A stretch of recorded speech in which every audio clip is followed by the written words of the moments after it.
the summative assessment. Summative assessment has different types. And under summative assessment, I'm also looking at alternative assessment as a subcategory from summative assessment. If you remember last time, we talked about summative assessment and how alternative assessment stems from it, and it's an alternative way of evaluation and assessing students' understanding, different from the regular standardized testing. So in summative assessment, it kind of grasps all of these together. So under summative assessment, to give details in this video, and then by Thursday night I'm going to post the video on formative assessment, but tonight it's mainly on the summative assessment. For summative assessment, there are two kinds: given to teacher assessment and a teacher designed assessment. That's the second one right here, and the first one is given to teachers. By given to teachers is mainly this what the government would give you to use as a source of assessment, and it's usually a list of different assessments that you just administer. The first kind is called achievement tests. An achievement test is basically to measure the level of education reached at the end of a period. You want to see what kind of achievements in education is a student reaching. Where is the student at, basically? And this is usually at an end of a certain period, either at the end of a unit, at the end of a semester, or at the end of the year. An example of achievement test is something like the MAP test, which is given at the end of each unit in some counties. Also, the SOL tests, it's something that measures the achievement of education. The only or sole goal of this assessment is just to see how much did this student learn. Basically, I'm looking at how much did they learn.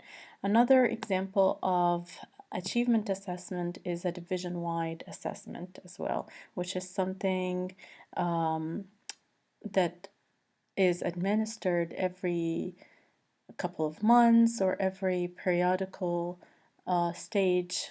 We give the division-wide assessment to evaluate the level of learning that's happening or the amount of knowledge that the student have received.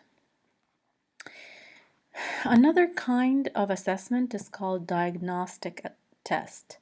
In the diagnostic test, the nature of the design of such a test is really looking at how can I assess the problems or the areas of strengths and needs that this student is at. So the questions aim at more details. The more details in the questions, or the more subcategories in the testing material or content, the more it is possible to find areas of strengths and weaknesses. Versus the achievement test, it's really basically looking at the standards. Are these standards met? But in the diagnostic test, I want to give a lot of details. I'm going to go to subcategories of content in order to just get the best information about how the student is, or where the student is at, and what are the things that I'll need to fix. Where are the areas of problem? Example of such tests are the IPT test, the PALS test, or the iReady test, which some schools and counties are starting to adopt now to give diagnosis of areas of problems. Another example, a third example, is placement test. And from the word placement test, It means that this test is given to place the student in a specific level of English proficiency or English mastery. The nature of such a test is developmental. So I want to know the level of proficiency of that student in comparison to peers who are at the same grade level and at the same developmental stage. So you'll find that the nature of the test is very, it's based on human development theories and approaches in designing such tests. Examples of these tests are DRA, FNP, and the Niglieri. These tests are very developmentally based, and it's only to place students at the right level, at the right instructional level, in order to best place them in groups or place students in classrooms or target instruction towards this proficiency level. So that's the benefit of having a placement test. And we usually need this at the beginning of the year to target instruction and grouping. And we give it at the end of the year in order to show what kind of development the student is at and where should they go or where they are ready for the year after. A fourth form of test is the proficiency test. And the difference in the proficiency test is that the nature of the design of the tests is very broad, broader than the placement test. It's not as based on development and age appropriate, but rather at a broad scale of comparison. You're comparing the students to any other student anywhere who would take this test in any level. So a TOEFL test, when you go take a TOEFL test as an ESOL or a non-native English speaker, you're taking that with and answering questions that are based on overall genre of just what people should know in that area in reading or in comprehension or in writing or what so on and so forth.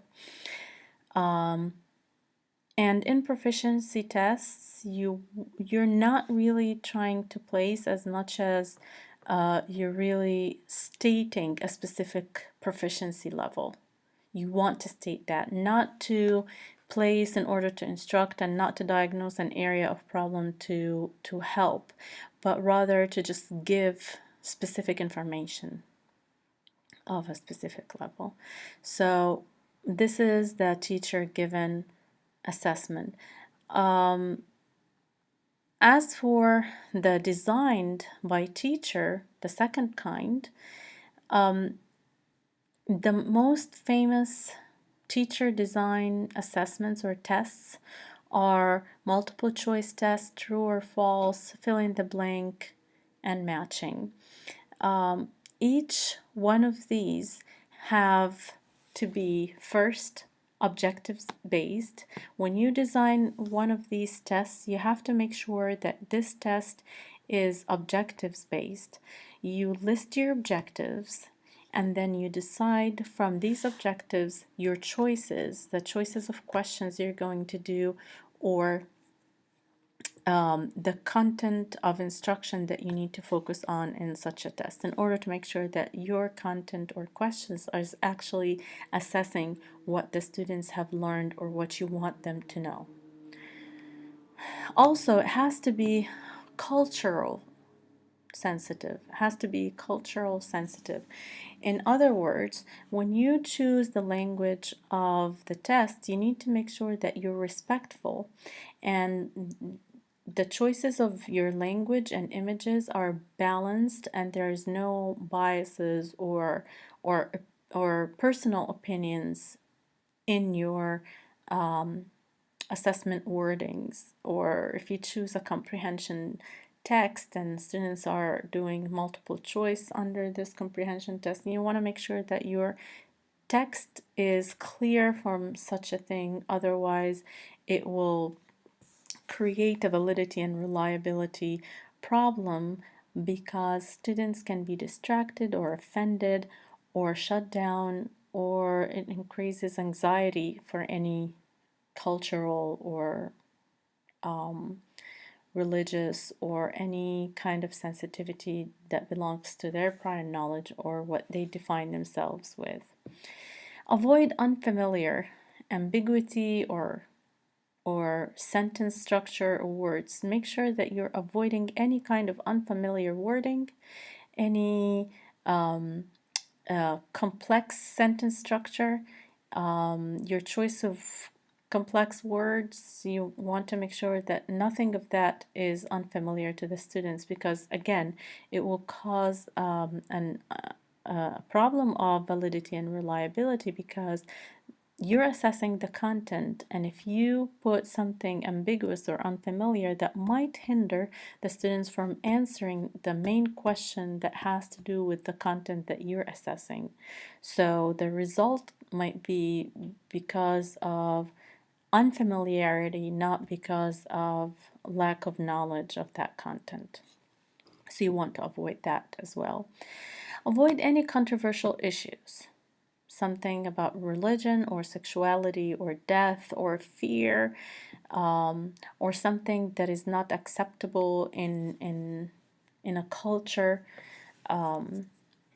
like putting students, grouping students in pairs, boys and girls, can be a controversial thing for cultures or religions that does not appreciate that gender mingling. Or if you are not sensitive in choosing a test that has to do with a controversial issue, like asking Native Americans to write a summary on their legends, Native American legends or Alaskan legends, and for that group of students, they will find it offensive because their legends are a matter of pride and they should not be summarized, and they want to always make sure that they're giving details and transferring the stories verbatim from one generation to another. So if you ask to summarize, that might be something offensive for them because it takes away from its importance. Other students might have traumas like death or violence in the family. So if you ask them, for example, a teacher asks students to write a survey and tallies of the different fears that they might have. This is something that can hinder the process of this survey or assessment, because students have actual fears and they went through traumas that they're not trying to remember. So something like this might be also a validity and reliability issue. Make sure when you're using any labels to be appropriate labeling of sexual orientations or disability or any other group naming. You need to make sure that you're labeling things correctly. So again, your assessments design should be objectives based, should be culture sensitive, and should be, of course, valid and reliable.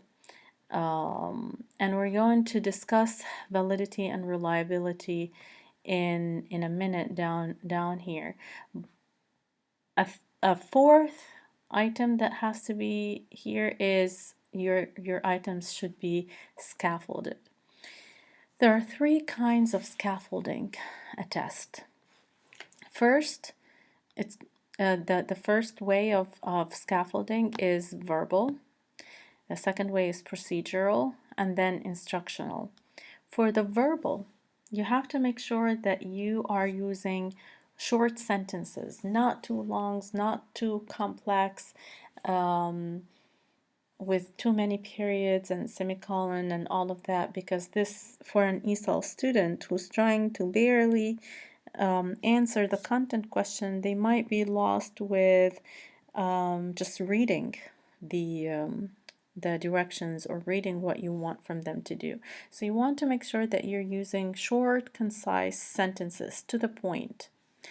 Pick the easier vocabulary. Not you don't want to stretch your muscle and show off that you have complex vocabulary. All what you need to do is to assess the student in the content. So why would we take the route of showing off complex vocabulary? So use simple vocabulary.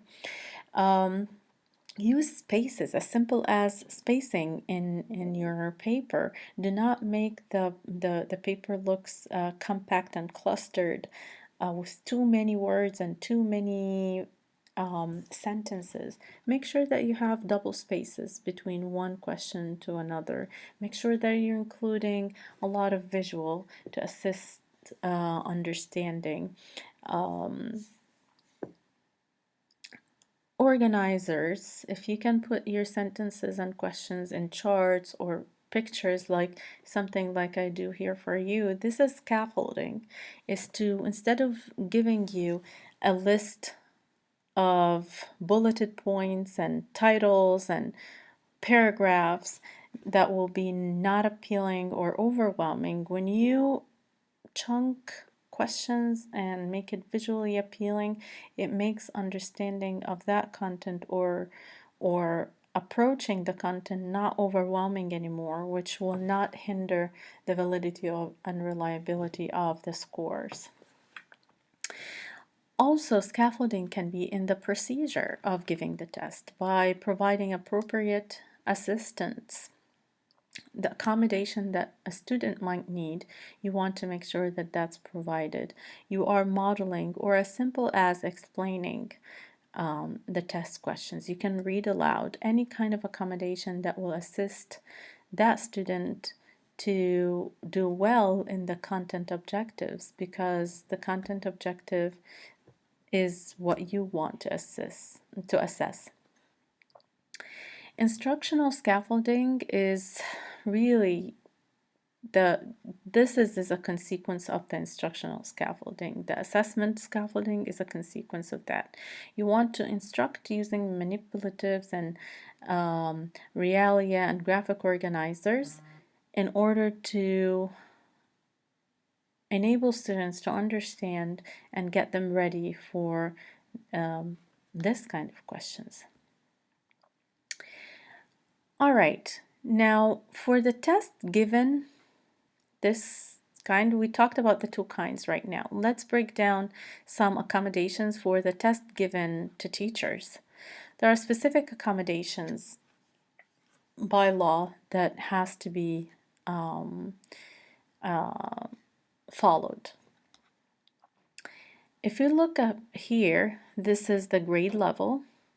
Here is the access score of the student, and here is the accommodation for plain English man, and here is the math, and here an algebra 1, and here is the accommodation for the VGLA reading. If the student is in grade 3 to 8 with score of 1.5 all through to 3.5, they are eligible for plain English math and for the VGLA reading test.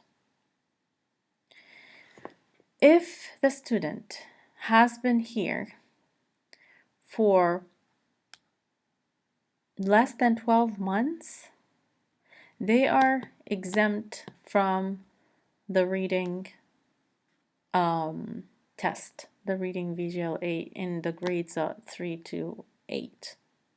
If they were here, if they have this, all of that, which makes them eligible for the plain English math and the VGLA reading, but if they have been in the United States for less than 12 months, then this makes them eligible to be exempt altogether from the VGLA reading test.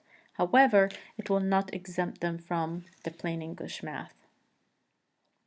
Also, if they were here for 12 months, for less than 12 months, they are also exempt from history and reading. So reading and history are the tests that they will be exempt, and for 8th grade writing.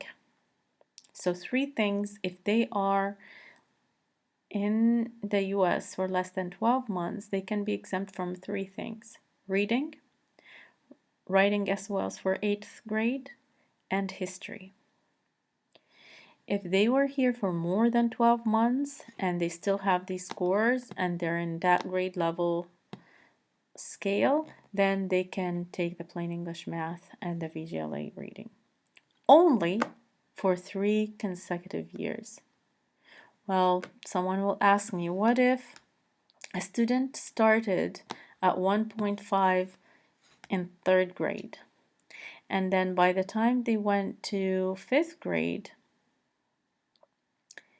actually to 6th grade, they were 3.5 score. So they're still eligible for the plain English math and the VGLA reading? No, because they consumed the 3 consecutive years. They already took the 3 to 5 exemption, which is in the plain English math and the VGLA reading. Once they pass these 3 years, they are not eligible anymore, even though their score is low.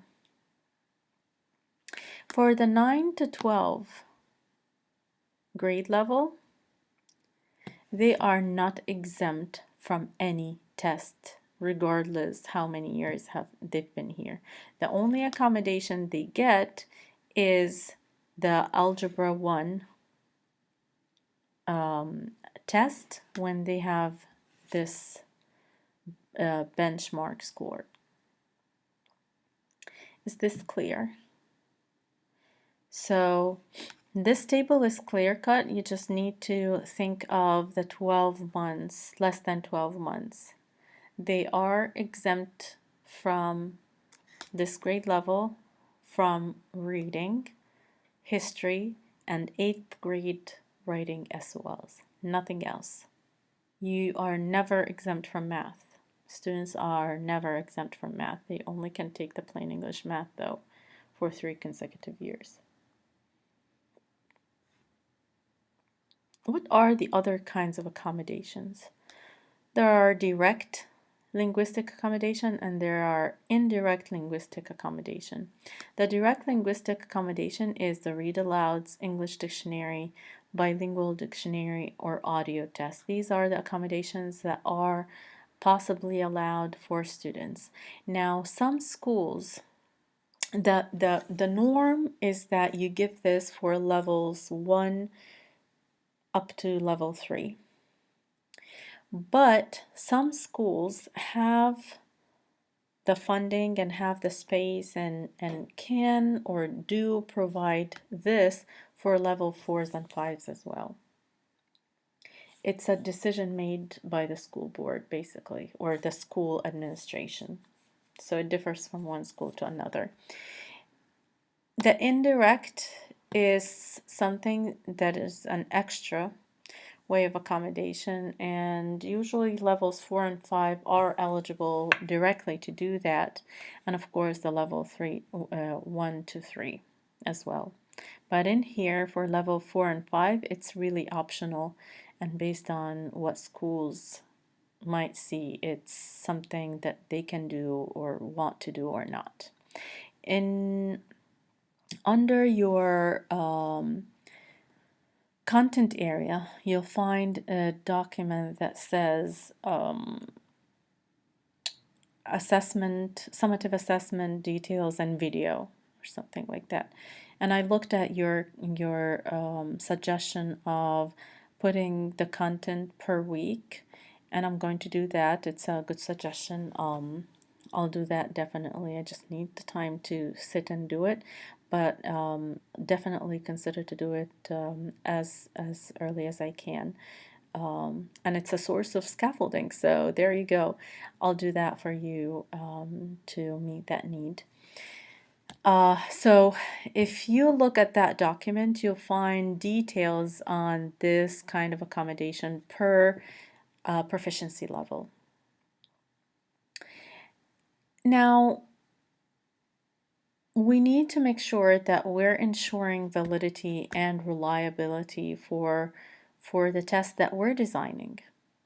This is something important that we have to do in order to make sure that students are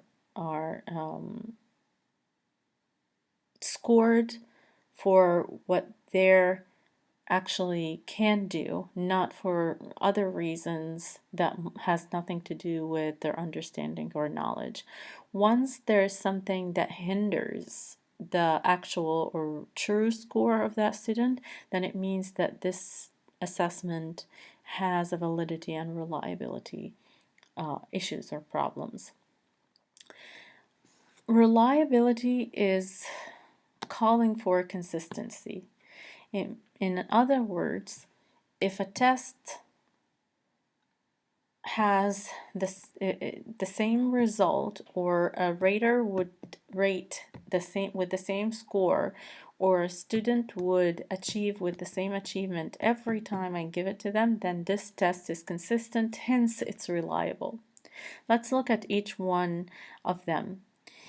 If a student, if I give the test to a student today and he scores something, and then I give it tomorrow and they score complete different score with a huge gap, then there is a reliability issue. Maybe that student was anxious, had a level of anxiety on the day of the test, or he or she was sick and not in full capacity, or they had a bad day, or came from a specific social or community or parental trauma that affected the results on that day. If so, if this is the situation, then this test score is not reliable anymore because of all of the situations that this student was at, and definitely the score is not measuring their knowledge, but it's actually showing what they can do in such a stressful situation or social problem. If you look at the rater, the same thing. If that rater can provide the same score for different students but with the same answers, then this test is reliable. But if we see two papers with almost the same answers, yet each one took a complete different score, then the rater was not, the score is not reliable. The rater might have certain biases against one student, preconceived assumptions on a specific student, tired. The rater was grading or scoring this paper at an environment or a setting or a mindset that caused the teacher or the rater to score different scores based on that status, mindset, or physical status. So this makes the test unreliable. Administration. If the environment is not suitable for a test, if there is a lot of noise, a room is too hot, a room is too cold, distractions going on, proctors speaking in a loud voice, all of these are administration issues that might affect the score of the students. If I give this test the next day and students can do different results, then the administration environment might have been not a reliable environment. Hence, it is not a reliable score. So check for that in order to ensure reliability of tests. Now, for validity is what I call authenticity. How authentic this test is. Does it measure the content that you want to measure? is it meeting the criterion or objectives that you are basing your questions on? So you have objectives, but your questions are not really based on these objectives or criterion.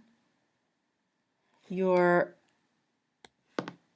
teaching a content and you want to assess for reading or for reading comprehension or speaking test. If you're assessing for speaking test and the test is written, then that's not a matching in content. So it's not authentic. You're not assessing what you really want to assess, which makes it invalid. Consequential.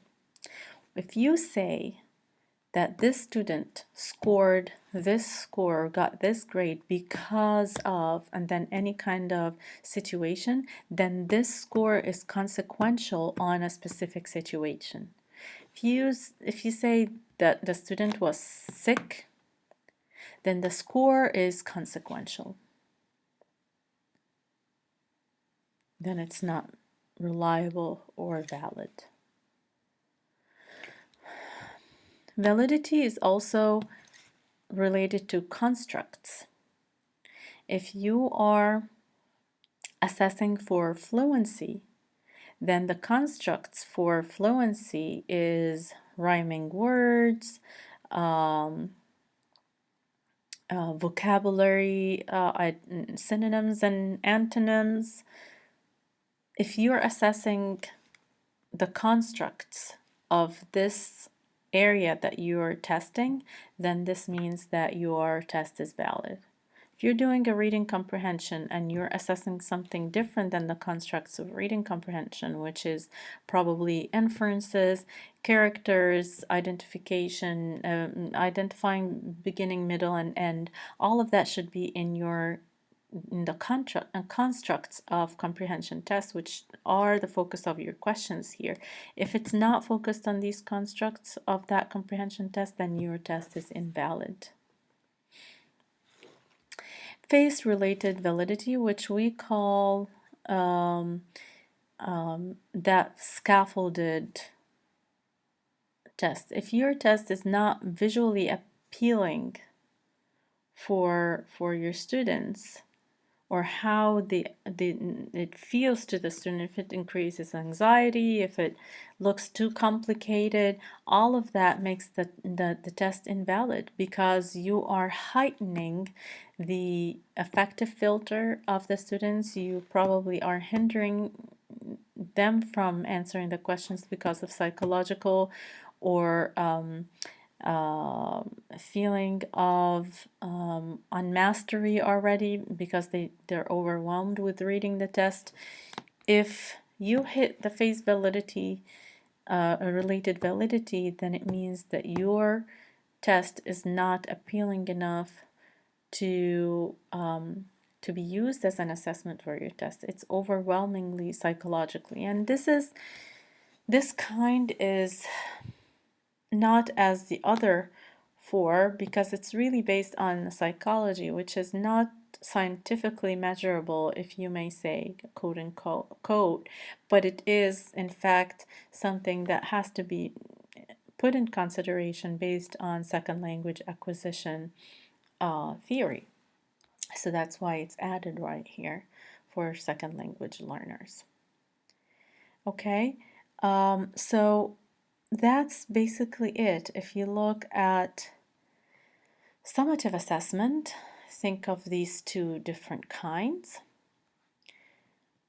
These are the four most important kinds that are given, and accommodations related to it. Two kinds of accommodations, more of a legal kind of rules of which test can you take or which test you can't not take, and the other one is more in the administration of the test itself. And the second kind is designed by teacher, and these are the four most famous assessments, and they have to be following specific rules and conditions in order to have a good, effective test. Objectives-based, culturally unbiased, validity and reliability, and scaffolded. We looked at validity and reliability and the meanings of it, and how you can ensure that your test is valid or reliable and reliable. Now, for these kinds of tests, I am providing a document with links that I want you to research and look around, and this will be your discussion question activity. You're going to look at these four and research. If you would go back to your